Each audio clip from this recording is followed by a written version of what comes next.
Bentornati a tutti amici, come state? Spero stiate bene.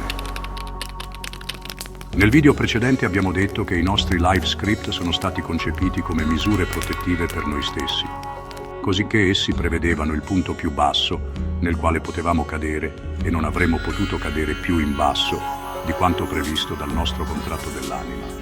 Ma abbiamo anche detto che non erano concepiti come l'unica parte che avremmo potuto impersonare in questa realtà virtuale tridimensionale.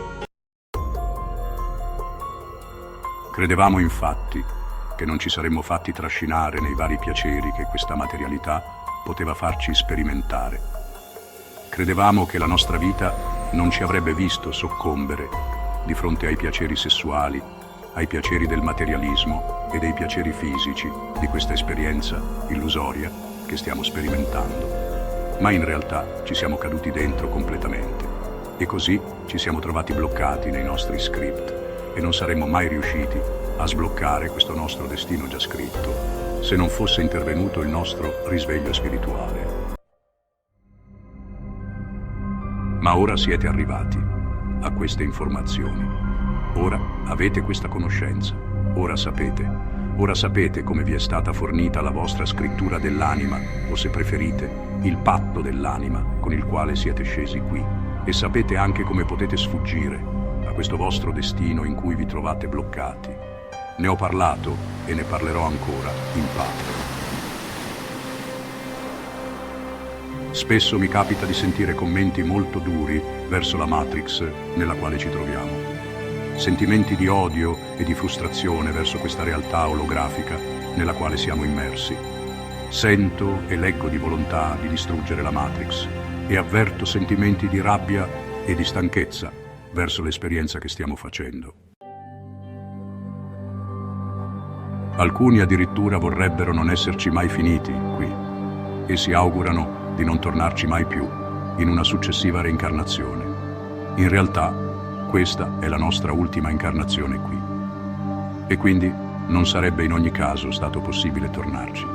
Ad ogni modo, vi invito a riflettere su quanto poco abbia senso coltivare questi sentimenti, dal momento che abbiamo scelto noi di venire qui. E sapevamo molto bene a cosa saremmo andati incontro. Quindi questi sentimenti derivano da scarsa conoscenza e da ancora più scarsa consapevolezza, e quindi sono sentimenti destinati a scomparire come neve al sole man mano che acquisirete coscienza. Non c'è nulla di malvagio in questa esperienza. Non ha senso voler distruggere questa cosa, e questo perché l'abbiamo creata noi e abbiamo messo delle misure di sicurezza per proteggere noi stessi. Per questo dico sempre che non abbiamo nulla da temere.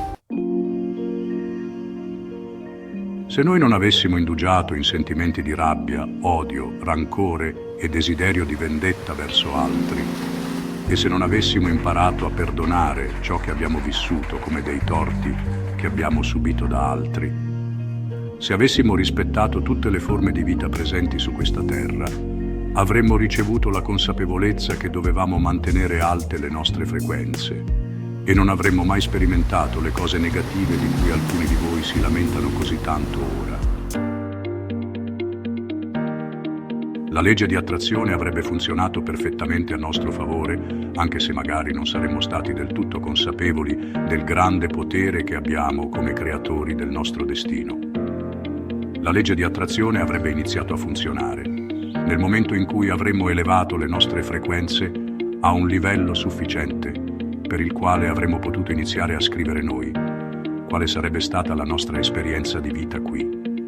Avremmo potuto creare noi la vita che abbiamo sempre voluto. Ma questo lo potete ancora fare, cari amici, ne parleremo ancora nel prossimo video. Intanto vi ringrazio ancora molto e auguro salute, abbondanza e prosperità a tutti.